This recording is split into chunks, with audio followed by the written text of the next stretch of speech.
Naturally freedom of speech আমাদের fundamental right হলেও কোথাও না কোথাও কিন্তু দুটো প্রভিশনে এই ফান্ডামেন্টাল রাইট মানে মৌলিক অধিকারটা আমাদের কন্ট্রাডিকশন করে।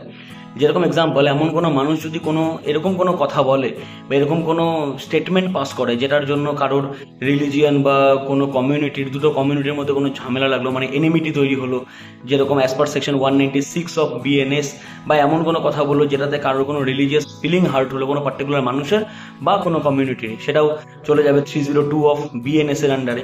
তো এই ধরনের যদি কেউ কোনো স্টেটমেন্ট পাস করে সেটা কিন্তু কগনিজেবল এবং নন বেলেবল অফেন্সের আন্ডারে যাবে। তার মানে যে পুলিশ কিন্তু বেল বন্ডে তাকে ছাড়তে পারবে না। প্রবলেম এটা যে সোশ্যাল মিডিয়াতে যদি কেউ এই ধরনের কোনো স্টেটমেন্ট পোস্ট করে, সেই ক্ষেত্রে এই দুটো প্রভিশনেই, দুটো সেকশনেই কিন্তু এটা লেখা নেই যে কথাটা যদি সত্যি হয় তাহলে তার এগেনস্টে এফআইআর হবে না। তার মানে কি, সে কথাটা সত্যি বললো না মিথ্যা বললো সেটা খুব একটা ম্যাটার না করেও পুলিশ কিন্তু এফআইআর ফাইল করতে পারে বা পুলিশ এফআইআরটা নিতে পারে। এবং এটার বিষয় আরেকটা মজার বিষয় হচ্ছে, ভারতবর্ষের যে কোনোখান থেকে যে কোনো স্টেটের পুলিশ এই এফআইআরটাকে অ্যাকসেপ্ট করতে পারে এবং এফআইআর নিতে পারে, এবং সুমোটো এফআইআর করেও তার এগেনস্টে অ্যাকশন নেওয়া যেতে পারে। কেন? কারণ সোশ্যাল মিডিয়া থেকে কোনো কিছু পোস্ট করলো, তার মানে এটা খুব স্বাভাবিক ভারতবর্ষের সব কোনাগাঞ্জিতে সবখানে এটা ছড়িয়ে গেল। তার মানে যে কোনো স্টেটের যে কোনো পুলিশ এটার এগেনস্টে অ্যাকশন নিতে পারে, সে সুমোটো এফআইআরও করতে পারে বা অন্য কারোর কমপ্লেন থেকেও এফআইআর স্টার্ট করতে পারে।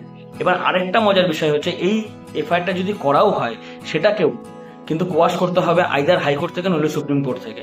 তার মানে কি, কোথাও না কোথাও আমাদের ফান্ডামেন্টাল রাইট বলছে যে ফ্রিডম অফ স্পিচ আছে, কিন্তু কোথাও না কোথাও রিলিজিয়াস ফিলিং হার্ট করলে বা কোনো কমিউনিটির মধ্যে যদি কোনো দ্বন্দ্ব লাগে, যুদ্ধ লাগে, ঝামেলা লাগে just because of that particular statement, তাহলে কিন্তু সেটা কোথাও না কোথাও ফ্রিডম অফ স্পিচের আন্ডারে আসছে না।